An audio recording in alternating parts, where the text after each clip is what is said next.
Assalamualaikum warahmatullahi wabarakatuh. Halo teman pemilih, berjumpa dengan saya Dinda dalam podcast KPU Demak. Persepsi, perbincangan seputar pemilu dan demokrasi.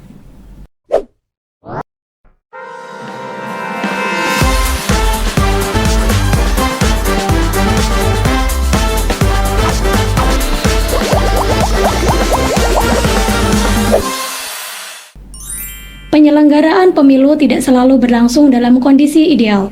Seperti yang terjadi pada pemilu sebelumnya, di Kabupaten Demak terendam banjir, sehingga pemungutan suara harus ditunda dan dilaksanakan melalui pemungutan suara susulan atau PSS.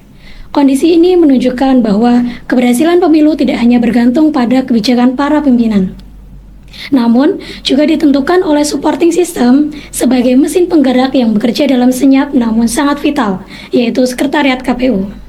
Pada episode kali ini kita akan membahas pelaksanaan ketugasan Sekretariat KPU Kabupaten, khususnya Subak Teknis Penyelenggaraan Pemilu dan Hukum atau yang disingkat TPPH. Saat ini sudah hadir bersama kita Ibu Anita Dian Puspitasari SH. Beliau merupakan Kasubag Teknis Penyelenggaraan Pemilu dan Hukum KPU Kabupaten Demak. Halo Ibu Nita. Halo Mbak Dinda. Terima kasih Ibu sudah hadir di podcast Persepsi. Sama-sama. Gimana kabarnya hari ini Bu? Alhamdulillah. Alhamdulillah. Baik Ibu, semoga senantiasa sehat ya Bu. Amin, terima kasih. Ibu sebelum masuk pembahasan nih, boleh dong Ibu memperkenalkan diri supaya teman pemilih lebih tahu sosok Bu Anita ini seperti apa. Oke. Halo teman pemilih semua. Perkenalkan, nama saya Anita Dian Puspitasari SH. Saya lulusan Fakultas Ilmu Hukum tahun 2004 di Unisula. Saya asli Semarang, lahir di Semarang, besar di Semarang. Saya juga lahir di Semarang Bu. Oh iya, Kita sama ya Bu. Ya. Iya Ibu. Ibu hobinya apa nih? Hobinya akhir-akhir ini saya sedang berusaha untuk sehat. Lagi berusaha untuk jalan kaki kalau tiap pulang kerja. Alhamdulillah. Berapa kali nih Bu putarannya? Kemarin terakhir baru mencoba 4 kali putaran sih ya di alun-alun Demak. Itu lumayan Bu. Oh, terima kasih. Nanti Mbak Dinda ikut juga ya. Bisa diagendakan Ibu. Siap. Baik Ibu. Ibu pernah menonton drama Korea? Oh, itu sering Mbak Dinda. Apa nih Bu yang sedang ditonton saat ini? Terakhir kemarin lagi lihat Phantom Layar. Mbak Dinda tahu nggak? Belum tahu Bu. Oh. Coba diceritakan Bu. Cerita tentang apa itu ya? Ceritanya itu tentang pengacara. Dia itu pengacara tapi tersandung kasus karena ayahnya dituduh melakukan korupsi. Ayahnya itu seorang jaksa. Dalam perjalanannya ke sini, dia membuka kantor pengacara sendiri. Namun kliennya itu nggak manusia. Waduh, apa itu Bu? Kliennya itu hantu. Oh my god, hantu. Iya. Tapi hantu di drama Korea nggak menyeramkan ya Bu? Enggak. Hantunya cantik sama cakep-cakep sih. Baik Bu, di balik drama Korea yang keren itu pasti ada peran penting yang kadang tidak selalu terlihat ya Bu ya. Tadi itu kan di drama Korea. Ini di KPU nih Bu. Terdapat 2 pilar utama dalam menjalankan tugas, yaitu komisioner dan sekretariat. Iya. Dalam menjalankan tugasnya kadang itu juga tidak selalu terlihat oleh masyarakat. Nah, berdasarkan PKPU nomor 14 tahun 2020, terus bagaimana beberapa kali diubah, terakhir dengan PKPU nomor 21 tahun 2023, Sekretariat KPU memiliki susunan organisasi dan tata kerja yang dirancang sedemikian rupa untuk memastikan setiap tahapan itu berjalan tertib, aman, dan akuntabel. Nah, bisa dijelaskan nggak Bu posisi Subak Teknis Penyelenggaraan Pemilu dan Hukum ini ada di mana dalam struktur organisasi KPU Kabupaten Demak? Oke Mbak Dinda, saya coba untuk menjelaskan ya. Benar apa yang disampaikan Mbak Dinda tadi, berdasarkan PKPU nomor 14 tahun 2020, sebagaimana telah beberapa kali diubah.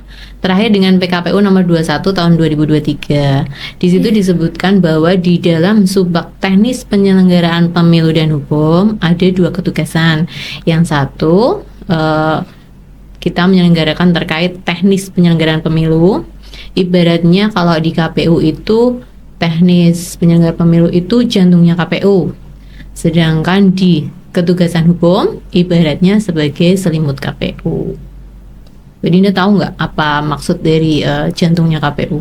Apa itu, Bu? Coba dijelaskan, Bu. Jadi begini, jantung KPU itu maksudnya di dalam subbak teknis penyelenggaraan pemilu kita itu mencakup banyak sekali kegiatan tahapan yang kita laksanakan, seperti tahapan pendaftaran dan verifikasi peserta pemilu, penetapan peserta pemilu, penetapan kursi, penetapan dapil, pencalonan anggota DPRD kabupaten, kampanye pemilu, pemungutan dan penghitungan suara, serta penetapan hasil pemilu di tingkat kabupaten. Kalau yang untuk selimut KPU, Mbak Dinda juga mau tahu nggak? Apa itu, Bu? Coba, Bu. Kalau dari kacamata KPU ya, kita itu selimut pemilu itu sebenarnya mencakup di dalam seluruh tahapan. Jadi kita berusaha dalam setiap tahapan itu kita meminimalisir adanya sengketa, adanya gugatan gitu. Oh ya, baik. Berarti teknis penyelenggaraan pemilu dan hukum ini masuk ke sekretariat ya, Bu? Iya.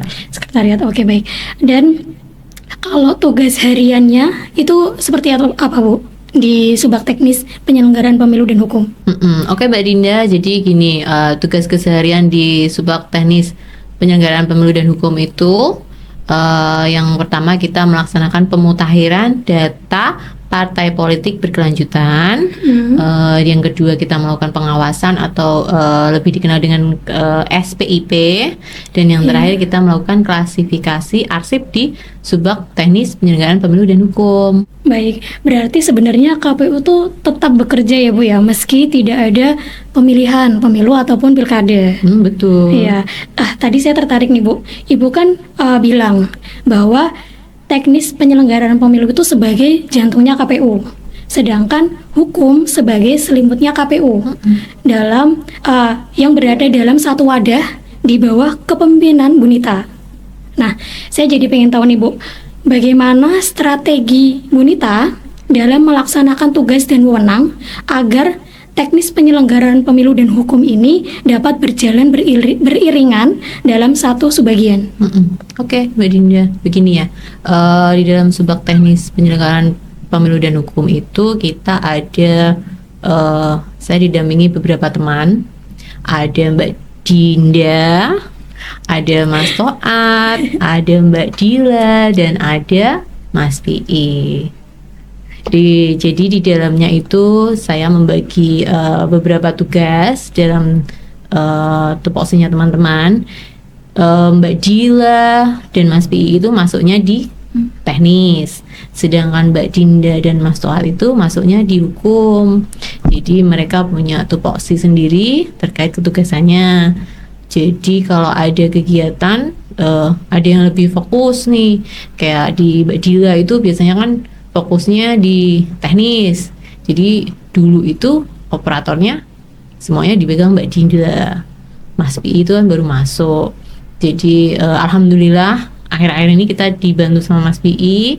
Jadi tugasnya Mbak Dila agak sedikit berkurang. Dan untuk Mas Toat itu kan maksudnya hukum sama Mbak Dinda. Iya. Terima kasih Mbak Dinda sudah hadir ya. Sebenarnya saya menunggu-nunggu loh ada teman hukum ya. Jadi nanti itu tugasnya Mas Toat bisa didampingi sama Mbak Dinda. Oke, Bu, teman pemilih, jadi tahu ya bahwa subbak teknis penyelenggaraan pemilu dan hukum itu masuk dalam sekretariat, dan semua tugas-tugasnya itu sudah disampaikan oleh Bu Nita. Bagaimana teknis penyelenggaraan pemilu dan hukum ini bersinergi di KPU Kabupaten Demak. Baik, jadi biar lebih tahu nih, Bu, dalam menjalankan tugas saat ada tahapan maupun tugas harian, subbak TPPH ini memiliki peran vital dalam memastikan proses penyelenggaraan berjalan lancar dan sesuai dengan aturan. Dari pengalaman ketugasan Bu Nita yang tadi diceritakan dari mulai tahapan maupun tugas hariannya. Nah, apa momen paling menantang dalam menjalankan tugas di Subak Teknis Penyelenggaraan Pemilu dan Hukum KPU Kabupaten Demak? Ada Mbak Dinda satu momen yang sangat amat menantang sekali. Apa itu, Bu? Kita itu saat itu pas pemilu tahun 2024. Kebetulan Demak dilanda bencana banjir. Iya, Menarik, jadi itu menarik. banjirnya itu karena jebolnya tanggul Kaliwulan. Kaliwulan itu kali yang sungai yang perbatasan antara Demak dengan Kudus. Oh, Mbak Dinda iya. tahu nggak banjirnya seberapa? Seberapa, Bu? Sampai segini, Mbak. Oh, tinggi ya, Bu ya? Itu belum tinggi, Oh, itu masih masih ada? rendah. Oh, masih Ada ada yang lagi? lebih tinggi lagi. Di mana, Bu? Sampai di atas rumah, di atap rumah. Di mana itu, Bu? Itu di Karanganyar. Hmm. Yang terdampak paling parah itu di Karanganyar. Jadi itu salah satu momen paling menantang ya. Saat itu kita terpaksa melaksanakan PSS. Mbak Dinda tahu nggak PSS itu Tahu apa? dong, Bu. Apa itu? Pemungutan suara susulan. Betul sekali. Sekiranya pemungutan suara yang seharusnya dilaksanakan tanggal 14 Februari harus kita laksanakan pada 24 Februari karena bencana banjir tersebut. Itu berapa desa, Bu, yang terdampak? Kita ada 10 desa yang terdampak, yaitu Desa Karanganyar, Wonorejo, Ketanjung, Cangkring Rembang, Cangkring, Jatirejo, Wonoketingal, Ngemplik Wetan, Undaan Lor, dan Undaan Kidul. Semuanya ada di Kecamatan Karanganyar. Itu waktu awal mula banjir, Bu. Terus KPU bagaimana bersikapnya, Bu, setelah terjadi bencana itu? Itu kan banjirnya kita nggak tahu ya, tiba-tiba itu kan iya. langsung jebol kalinya. Kita langsung antisipasi. Saat itu juga kita berkoordinasi dengan Pemda Oh, dan juga Bawaslu dan instansi terkait pelaksanaan pemungutan suara di 10 desa tersebut. berarti ya langsung ada bencana banjir dan langsung dieksekusi dan bersinergi dengan para instansi lain gitu ya, Bu ya, seperti kurang lebih. Iya. Oke. Wah, ini pengalaman yang sangat mengesankan sekali, Bu. Betul. Di mana terjadi musibah banjir di beberapa desa, namun KPU ini tetap sigap dalam melaksanakan pemungutan suara susulan. Tadi yang disampaikan Bu Nita atau PSS ya, Bu ya. Oke, oke. Nah, teman pemilih, dari pengalaman Bu Nita tadi nih, kita dapat melihat mulai dari banyaknya proses penyelenggaraan pada masa tahapan hingga kerja harian, bahkan ada yang menantang ya, Bu. Bencana banjir di Kabupaten Demak. Itu Subak Teknis Penyelenggaraan Pemilu dan Hukum terus bergulir demi mewujudkan demokrasi yang berkualitas di KPU Kabupaten Demak. Nah, sebelum pertanyaan penutup nih, Bu, apa harapan Ibu Nita ke depan untuk Subak Teknis Penyelenggaraan Pemilu dan Hukum dalam menjalankan peran demi suksesnya demokrasi di Kabupaten Demak? Oke, baik. Untuk Subak Teknis Penyelenggaraan Pemilu dan Hukum ya, terutama untuk Iya. teman-teman di Sekretariat KPU Kabupaten Demak juga, saya berharap kita bisa terus sehat, Amin. kita bisa mengawal pemilu yang akan datang 2029 dengan jiwa yang sehat, Amin. tubuh yang sehat, pikiran yang sehat. Amin. Jadi kita tunjukkan ke masyarakat bahwa KPU itu bekerja dengan maksimal dalam mengawal pemilu. Mantap sekali, Bu. Ibu, sebelum menjelaskan lebih lanjut nih, dan sebelum masuk ke pertanyaan selanjutnya, silakan diminum dulu, Ibu. Silakan diminum dulu. Makasih, Mbak Dinda, ya Allah. Ini gelasnya apa, Mbak Dinda? Bagus ya, Bu. Saya juga baru tahu, Bu. Oh, Terakhir nih, Bu, tadi kan sudah menjelaskan harapan Ibu Nita untuk teknis penyelenggara pemilu dan hukum ini seperti apa. Nah, sebagai penutup, berikan sedikit pesan untuk masyarakat terkait pentingnya memahami proses pemilu. begini, baiklah. Pemilu itu kan bukan hanya tentang memilih pemimpin, namun juga menentukan arah masa depannya bangsa. Karena itu kita semua berharap masyarakat itu bisa memahami setiap proses pemilu agar hak pilihnya bisa digunakan secara bijak. Dengan memahami proses pemilu, masyarakat bisa semakin sadar bahwa pentingnya pemilu terhadap masa depan bangsa, sehingga kita semua berharap pemilu itu bisa tercipta dengan jujur, adil, dan transparan.